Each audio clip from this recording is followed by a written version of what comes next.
Hello all అందరూ ఎలా ఉన్నారు? నేను మీ పుష్ప. ఈ రోజు వీడియోలో రెసిపీ వచ్చేసి టేస్టీగా అద్దిరిపోయే టేస్ట్తో రెస్టారెంట్కి వెళ్ళే పని లేకుండా రెస్టారెంట్ స్టైల్లో బటర్ గార్లిక్ చికెన్ చాలా సింపుల్గా ఈజీగా ఇంట్లో ఎలా తయారు చేసుకోవాలి ఈ వీడియోలో చూపించేస్తాను. కంపల్సరీ ట్రై చేయండి, మస్ట్ ట్రై. నేనైతే చాలా ఎంజాయ్ చేశాను.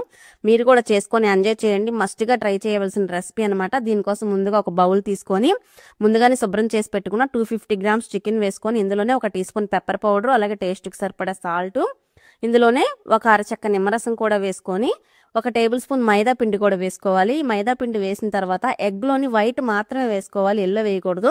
ఒక ఎగ్లోని వైట్ మొత్తం వేసేసుకొని చక్కగా ఇదంతా కూడా ఈ చికెన్ పీసెస్కి బాగా కలిసేలా కలుపుకోవాలన్నమాట. నిజంగా ట్రస్ట్ మీ, నేను చెప్తున్నాను, టేస్ట్ అయితే నెక్స్ట్ లెవెల్లో ఉంది. కంపల్సరీ ట్రై చేయండి. అసలు రెస్టారెంట్స్కి వెళ్ళమన్నా వెళ్ళరు, అంత టేస్టీగా సింపుల్గా చికెన్తో మనం చాలా వెరైటీస్ చేసుకోవచ్చు. అందులో ఇది ఒక రకం అనమాట. చాలా అంటే చాలా బాగుంటుంది. ఇలా కలిపిన తర్వాత మీకు టైం ఉంటే ఒక అరగంట మ్యారినేట్ చేసి వదిలేండి, లేదనంటే వెంటనే చేసేసుకున్నా పర్వాలేదు.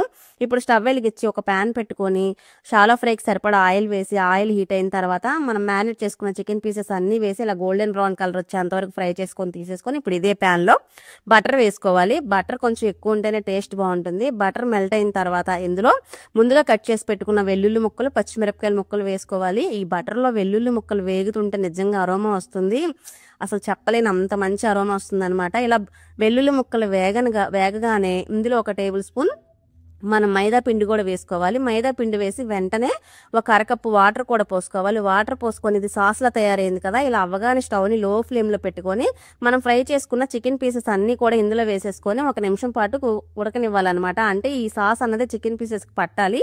ఇలా ఉడుకుతుండగానే 1/2 టీ స్పూన్ పెప్పర్ పౌడర్ మళ్ళీ వేసుకొని ఇందులోనే కొద్దిగా కొత్తిమీరను వేసుకొని చక్కగా దగ్గరికి ఇందులో స్టవ్ ఆఫ్ చేసి వేడిగా సర్వ్ చేసుకున్నారంటే నిజంగా రెస్టారెంట్కి వెళ్ళమన్నా వెళ్ళరు, అంత టేస్టీగా ఉంటుంది.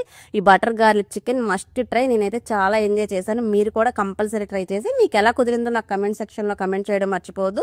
ఇవే రెసిపీస్ కాదు, మీకు ఏ రెసిపీస్ కావాలన్నా నాకు కమెంట్ సెక్షన్లో కమెంట్ చేస్తే కంపల్సరీ చేసి చూపిస్తాను. మరో రెసిపీతో మరో వీడియోలో మళ్ళీ కలుద్దాం. బాయ్.